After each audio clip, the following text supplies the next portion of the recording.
எங்க அப்பா ஒரு நாள் எங்க சித்தப்பா கூட்டிட்டு வர்றாரு. சித்தப்பா காலை இழுத்துட்டு வர்றாரு. டீ குடிக்க வந்த எங்க சித்தப்பன் அவங்கெல்லாம் வந்து பாத்தீங்கன்னா பூஜைகள் எல்லாம் ரொம்ப கைதை இருந்தவர்கள், அதுலயே ஊறி போனவங்க. ஆனா எங்க சித்தப்பனை கூட்டிட்டு வர்றாரு.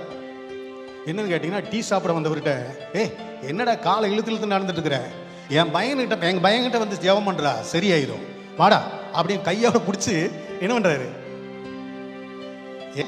என் பையன்கிட்ட ஜெபம் பண்றான்னு சொல்லி எங்க சித்தப்பனை கூட்டிட்டு வர்றாரு.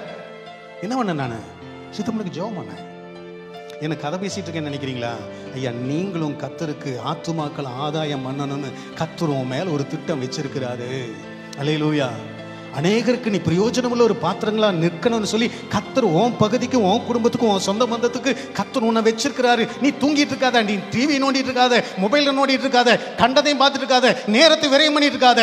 என் ஆண்டவருடைய சத்தம் உன் பக்கத்துல வந்து, இதுக்கு தான் உன்னை அழைச்சனா, உன் வேலை என்ன, உன் பொழப்பு என்ன, உன்னை இதுக்கு தான் அபிஷேகம் பண்ணனா, இதுக்கு தான் உன்னை உயர்த்தினா, இதுக்கு தான் உன்னை மனம் திரும்ப செஞ்சதுனா, இதுக்கு தான் உன்னை ஆசீர்வச்சிருக்கனா.